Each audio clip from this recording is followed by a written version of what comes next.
Hey everybody, welcome to Hit Rewind. We're back with another perfect concert playlist. This episode I am joined by Ron. Hey, what's up? We're going to be discussing the playlist we would select if we saw The Doors and The Who in concert. We have up to 20 songs to choose, and encores if we feel like it or not. I don't know. So he's going to go first, and we're going to start off with our Doors playlist. Someone's at the door. Someone knocked on your door while recording. Okay, so there's nobody at the door. You were messing with me. All right. Yeah, just messing with you. Okay. Now that we've done that, go ahead with your list. Embarrassed. All right, so full disclosure, I'm not a real big fan of the Doors. I don't know why, it's just not my groove, but they do have a few standout songs. They're probably the ones that most people like, at least, especially the diehards. But again, as always, no particular order here, but I love Riders on. God damn it. Okay, what about Riders of the Storm? It cut out a little bit. Riders on the Storm. I like how it's got that slow build-up type of song. Actually, no build-up really on it. It's all, but to me, that would be a perfect opener for a concert. Uh-huh. As the Doors are coming out on the stage, or there's dark stage, whatever. I think that would be great. Fun song usually equates to like Halloween or something along those lines, but People Are Strange. I just love it. Yeah, absolutely. Well, I think a lot of it is because of Lost Boys. Go ahead. Yeah, because, we loved the cover version of Lost Boys. In Lost Boys. Oh, I forgot that was in that. I forgot a lot of things about that movie. I need to dig it out again. Number 3 on my list is Roadhouse Blues from Morrison Hotel. I think it's a great driving tune in my opinion. The Changeling is a lot of fun. That's number 4. You Make Me Real, again from Morrison Hotel. I think that whole album honestly is pretty good. They got more of a more rock feel to it and less of the 60s in a haze type of feel, you know what I mean? Yeah. But see, after that, I have Full Circle's Good Rockin'. And then lastly, unfortunately, I only have 7 on this list. So if you're a diehard Doors fan, I apologize. It's just not really my groove. It Slipped My Mind's a good one off of that album. Also off Full Circle. Well, that's the end of my list. You pulled a lot of tracks that were not like the big hits, which is good because okay, so my Doors list, like I was saying, is more mainstream. I do have 10, but you at least picked some obscure stuff. I went with, I'm going to open up with Light My Fire, Break On Through for number 2, People Are Strange for number 3, LA Woman for number 4, Love Me 2 Times at number 5. Now, number 6... a lot of people don't know is named this, the Alabama song. It's the one where, show me to the next whiskey bar. Oh, don't ask why. Mm-hmm. I love the carnival feel of that one. It's the same thing with People Are Strange, where it feels like you're at a madhouse, like some sort of carnival kind of thing. Yeah. The next one is Strange Days, which also has a little bit of that feel. Waiting for the Sun. Isn't one of their like highly well-known songs, but I think it's really good. It almost feels a little bit more like a Beatles song.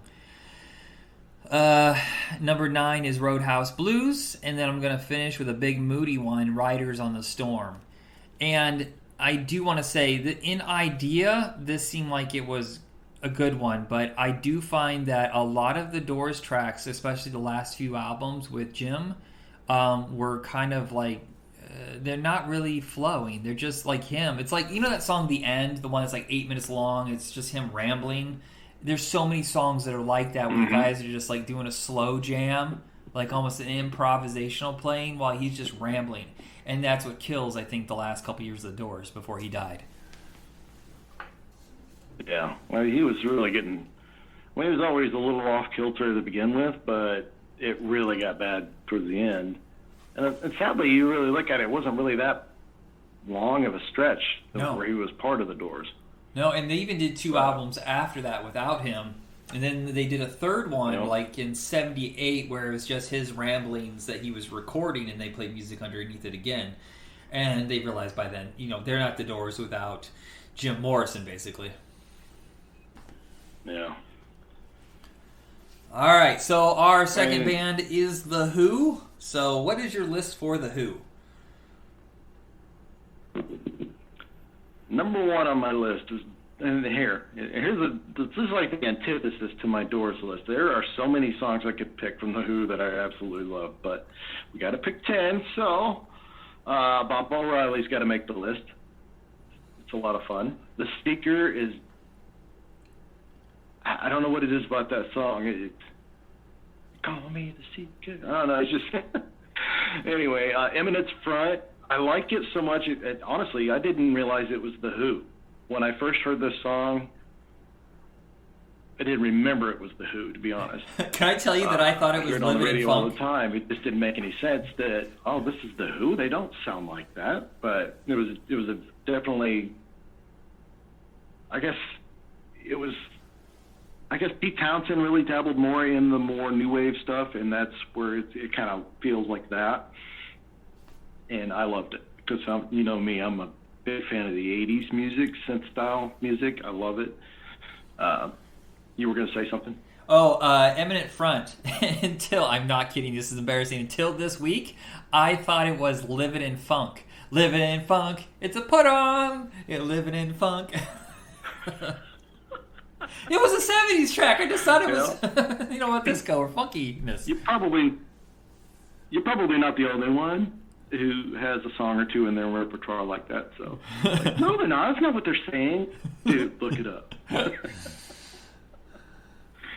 Okay, I'm 2 inches tall now.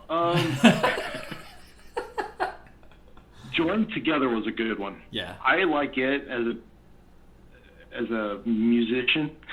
It sounds fun. It's just like everybody join in, have fun, join the party. There's lots of solo breaks in there. Granted, they're only like short breaks, but if you do a live version of this, man, you could stretch those things out. It's like a 4-ish minute song. You could easily make that an 8-minute song live and have a lot of fun with it in the solos.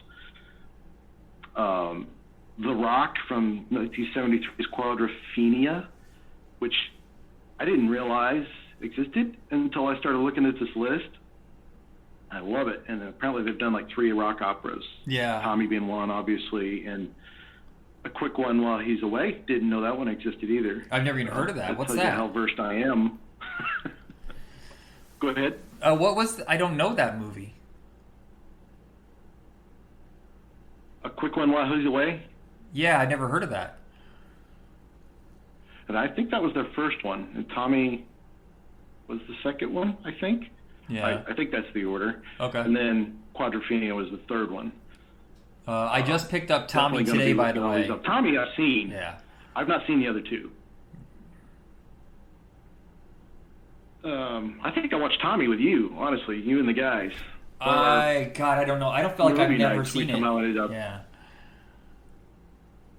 Go ahead. I said I feel like I've never seen it. I know there was that period our freshman year of college where we started like expanding on movies that we had no availability to before in Huntington, and we're like seeing Clockwork Orange Right. and Dark Star, a lot of the '70s kind of like psychedelic movies, but I don't recall ever seeing Tommy. I just picked it up today.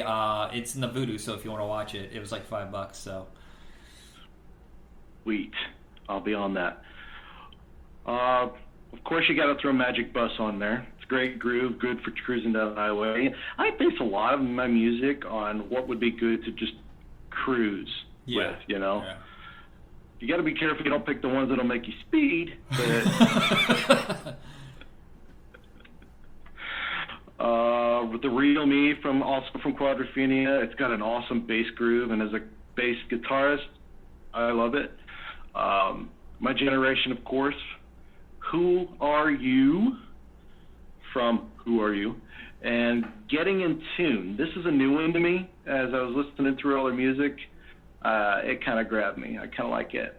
I don't know what album it's from, but it was in '71.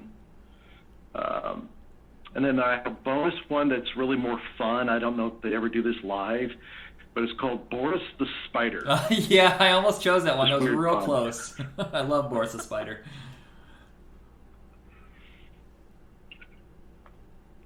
I was playing it in the background. Zeke's over here next to me listening or playing Minecraft with a friend, and he's got his headphones on. He can't hear anything. At least I don't think he can. And I start playing this song, and he goes, "Dad, what is that? That's awesome." But anyway, that's my list. All right. So my side of the list, I want to say this first. I easily could have done 20 Who songs, and I kept wanting to change my list. But the list that I wrote 4 days ago, I'm staying with it because I already rewrote it twice. There's stuff I wish I had put on there, but I just couldn't. And I want to say that I didn't realize that The Who really wasn't very dominant in the 60s. When I think of them, they feel like a 60s band to me. But they only had a couple of hit songs. Right. They mostly did covers of old blues songs and R&B songs. And they would have maybe, like My Generation was the first big one. But they never really sold that well in America. They were huge in the UK, but it wasn't until the 70s is when they blew up and they became the epic band that we all know. And I think they're the one band that really took over for what the Beatles were going for.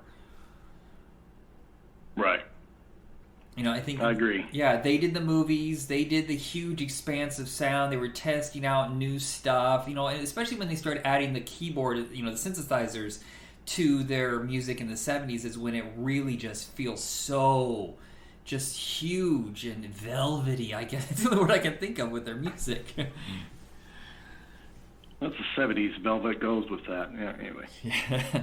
So my top 10 list is actually very similar to yours. Baba O'Riley. I just feel like that's a good thing. Just like the way you did Riders on the Storm, where it's a slow build up and all of a sudden the band comes out to it. I feel like Baba O'Riley should, it's just the same thing. Let's see, number 2. I think that Joined Together would have been a good opener too. Sorry. Yeah, that's a pretty good. I know we're walking on each other with this delay, but I think Joined Together would be a good one walking out there. Yeah. Just somebody walking on stage. Come on, Anyway, go on. Number 2 is The Seeker. 3 is My Generation. 4 is Squeezebox, which I still am not 100% certain they were intending this as double entendre or they're just goofing around and somebody eventually took it as double entendre. That was one reason I kind of left it off my list. It is kind of a fun song, but it got me wondering what it's really about. So, yeah. There's a sequence in Freaks and Geeks where they're talking about going to see The Who in concert, and the dad is listening to this song, and he goes, "Oh my God, I know what this song is about. It's filthy. You're not going to go see this band." Dad, it's about an accordion. No, it's not.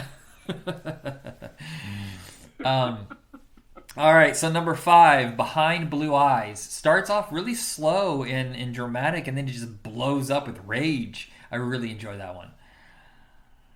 Mm-hmm. Let's see. Number 6 is off of their most recent album. Their last 2 albums have been very interesting because they're very eclectic. They're just doing whatever they feel like doing. They're throwing in blues, pop, and a lot of like the newer style. And Break the News feels like a song from 2019. And I can listen to it like 3 or 4 times in a row before I'm like, okay, time to move on. It's so good. Number 7 is You Better You Bet. Whoa, that is such a great song. I love the fact that their greatest hits collection is called Who's Better, Who's Best. Number 8 is Joined Together. Number 9 is Who Are You? And I want to end number 10 with a big epic song, and that's Pinball Wizard. See, that was one I forgot to put on my list. Totally forgot. Honestly, I don't know how I got a single. I didn't get a single Tommy song on here. That is odd. I really like that one, but I think it had more to do with like the couple that I did to come across as I was listening to it. I'm thinking it's very light and airy, and I don't know. The style is just a little. I don't know how to describe it. Too smooth in 70s, if you get my meaning. Yeah, I can see that. Very, very 70s, not like fun, funky disco type, what have you, but more laid back and easy I'm not rock. good at Yacht describing rock. this thing. But I think is what they call it now. Bottom line is that the ones that I did listen to didn't feel rocking enough for me to put on this list. It's not something I would want to see on stage. Yeah. You know what I mean? Maybe in a movie like that, obviously, but on stage, not so much. The one that I almost put on there that wasn't a Who song, but we've always left it open if they're solo songs, I wanted to put Let My Love Open the Door by Pete Townsend, but I decided to leave that one off because that's almost a different sound. Because you can feel like the last couple albums, there's a struggle, whereas it seems like Pete really wanted to go new wave, whereas Roger Daltrey kind of wanted to go more bluesy, and they split up after that. So. Okay, so that is the end of our Who Doors concert. Honestly, I think, in retrospect, I think I probably would have chose a different band to go with the Doors. But I thought both of them kind of laid the groundwork for music that was coming up next. You know, that separation from, like, the surf rock and the Beatles and stuff like that. You know, and trying to bridge over to what's going to happen in the 70s, because that's where I want to go next, is into the 70s. There's one thing that I did mention. You mentioned surf rock, and there's a couple of tunes by the Doors I was listening to doing it that were more rocking and less of the laid back, high feeling songs. Yeah. I very much noticed like the late '60s surf rock type of stuff, kind of a hint of that in that music. And I'm like, I didn't realize that they had that kind of music, because to me the Doors were always that laid back Riders on the Storm feel, and that was it. There's a few other standouts, and when I found Morrison Hotel and saw, that they're actually more eclectic than that. That was at least a good revelation for me, at least. Yeah. And I'll give it a closer look, but we got like 5 albums out of them or something like that. At least when Jim was with them. Yeah, I think it's 5 with Jim, 2 without Jim, and then that weird spoken word one that they did in '78. So yeah, not a lot of time. And that's one thing I like about this list. It makes me listen deeper to some of the groups that I've never given a deeper dive into. So I like that. Well, our next episode is going to be Bowie and Queen, and I'm thinking piano. Maybe another episode where it's Piano Men, Elton John and Billy Joel, maybe. Yeah. Definitely.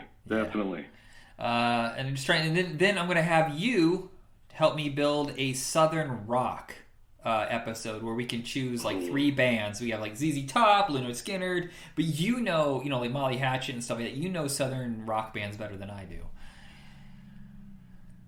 I'm all over that. Alrighty, so check us out on Facebook and Twitter under Hit Rewind. What? Are we going to pick a Southern rock top 10 out of everything? Because that'll be hard. Or because picking 2 bands is going to be hard too. But we'll get it done. Yeah, 3 or 4 bands. I don't know. We'll figure it out. But yeah. So share, like, comment on any bands that you want us to discuss that we may have not hit yet. And we're working our way up through the 70s next, and then on to the 80s. And there is a stopping point where Ron kind of taps out, like late 90s. Something like that. It's unfortunate, but it's it is what it is. Yeah. All right. That is it, everybody. Have a good night. See you later.